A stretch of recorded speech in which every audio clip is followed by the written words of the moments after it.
look at IQ and I mean his overall production is down, his finishing in that floater range isn't as good. Where can he pick up?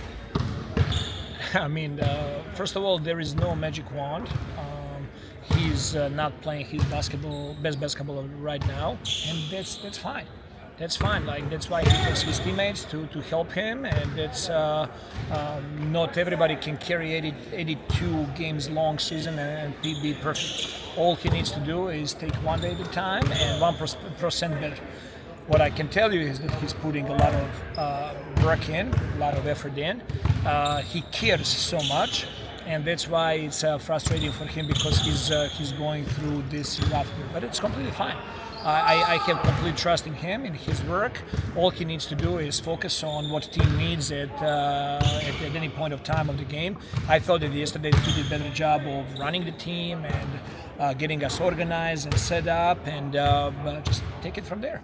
Is it hard, like as a point guard, typically, you have the ball, you may have a lot of touches, your usage is up, his usage is down significantly. Is that just a product of who's on the floor with more? For sure, part of that is the teammates that he's on the floor with. Part of that is really the style of play, because we do want our point guards to kick ahead in transition much more, so there's going to be playmaking somebody else, not them bringing the ball out the floor. And part of that is by design as well, to get him on the ball so he can attack closeouts. His shots did not fall, and that's why everything is so much magnified.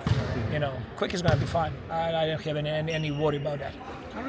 How do you and the staff help the second unit guys who play 5 minutes instead of 25 minutes?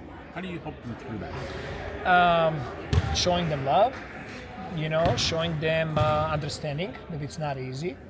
We do understand that when you play 25 minutes and now your minutes are going to drop down now to 12 or 15 or 18, it's going to be different. But also it's learning for them, So the reality of NBA is that guys that are starters, they play 30, 32, 34 minutes. Guys coming off the bench, it's hard for them to crack 30 minutes.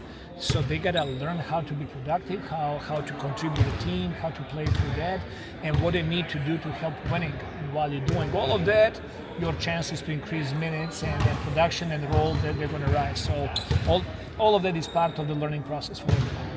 Spark and energy are always words when you think about a second unit, guys checking in. But what do those tangibles actually look like for you as a coach, and the conversations that you have with them and coaching them through those changes?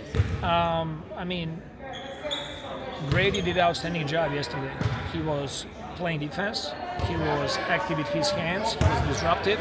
He was offensive rebounding. He was running in transition, being in the right spot. He was flying off of pin downs.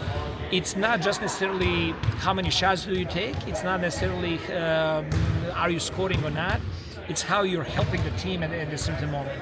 And every night is going to be different. It's going to be different for starters and for guys coming off the bench.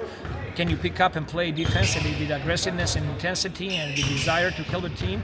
Absolutely. So all of those small things, that's what they need to focus on anymore. You mentioned the defense and the intensity you want to play defense with and the aggressiveness. Do you think the last couple of games there's been a better balance maybe between like still being aggressive defensively but maybe being somewhat smarter, like with some of the not taking as many gambles? Do you think you kind of struck that balance better?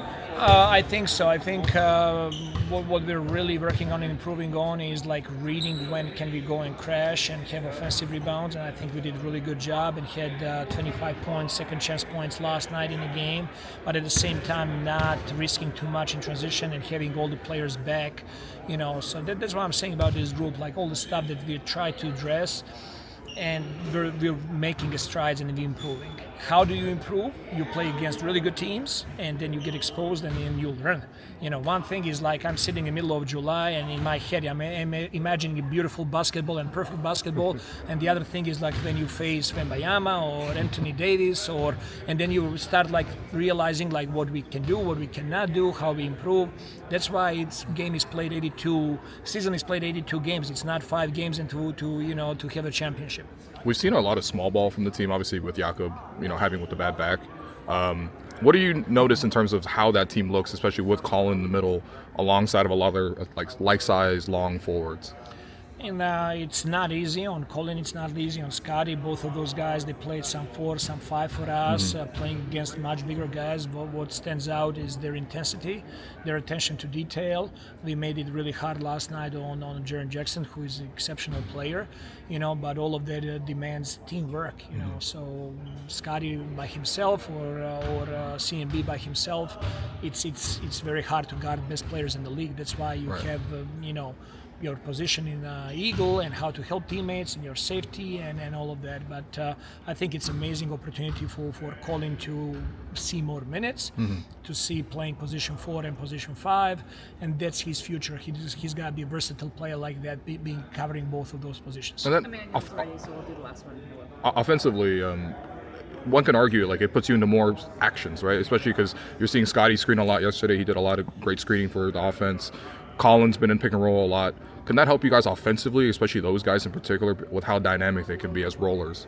Yes, that was the part of my July and August imagining and reimagining what it needs to look like, and definitely Scotty last night and CMB, both of them doing really good job getting out of pick and rolls quickly, catching the ball in a short roll and playmaking from there. Yeah. That's going to help our offense. Do you have an update on Yak? Was he able to do anything today? Yeah, he went through whole practice today. He's feeling better. He's questionable for tomorrow. We'll see where he's at tomorrow. Matthew, I know you hold yourself to a high standard, and I'm sure you'd like to be off to a better start to the season. Obviously, with your track record as a shooter, the threes are going to come. Yeah. Is there an area or areas of your game that you want to or need to be better? Yeah, I think probably got to be a little bit more aggressive offensively, not just for myself, but to even get my teammates shots as well. Obviously, like you said, the three is going to come. I'm not really worried about that. I know what I put into the work in the summer. But just, the aggressiveness, stay aggressive, the mentality to keep staying aggressive, I think is something that I need to keep doing. How much of a learning curve is there? I mean, for everybody, but specifically for you as a point guard, as somebody who's used to having the ball in your hands, being in this lineup, a newish lineup with so many talented scorers that need the ball or want the ball in their hands. Yeah, I mean, it's great. It's a new challenge for me. I look forward to it every single day, finding new ways to like I said, not only be aggressive for myself, but be aggressive for my teammates, get them shots. But, also the other side of the ball, defensively, trying to be disruptive, trying to get steals so we can get out and run. That's what we at our best. Sorry, go ahead. Darko was saying yesterday that he needs to make sure that you're staying confident, that how important you are to this team. Do you feel that from him and from your teammates as well? Have they been helpful? I'm always confident, whether the ball going in or not. I'm going to keep shooting. Best shooters keep shooting. But really it's not just about me, it's about staying in the moment, staying in the present, trying to help the team win games. But yes, definitely being aggressive is the most important thing. What's kind of different about playing point guard for this team as compared to playing with the group that you last year, the year before? I'd probably just say adding a guy like B.I., a guy that can score, get you 20, 25 every single night. We're kind of all, it's game 7, kind of all like learning where we all like the ball, where we all fit best, where our strengths are, weaknesses. So, still learning, still, like I said, new challenges, looking forward to it. Is it tough? Oh, sorry. You go. Is it tougher going through a rough patch first week or two of the season as compared to like a handful of games in January when it's just part of the big sample, whereas opening week, the first couple of weeks, like that is the sample? I try not to look at it as a rough patch. Everybody thinks it's a rough patch, but it's all in how you look at it, perspective. Life could be a lot worse. But, just continue to come in every single day, being present. How can I get better when I'm in a workout or when I watch a film? How can I be better? At the end of the season, I know I'm going to be fine. The work I put in, the trust I have in God, I believe so. How do you look at it then? I look at it as today I got better, and tomorrow I'm going to get better again, and the next day I'm going to get better again.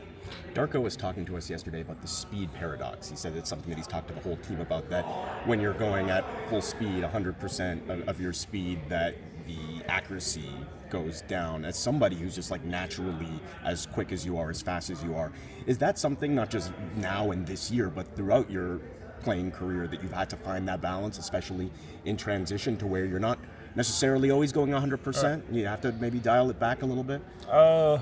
Maybe a little bit. I think as being like a maker, you just try to train at that level. When you're training, you try to go at game speed. You try to imagine the people guarding you, try to imagine the defense. I think that's something that's helped me get to this level, and will continue to help me get to new heights and new levels, is to continue to work with that imagination and train at that speed. I know you put a lot of work on the track this summer.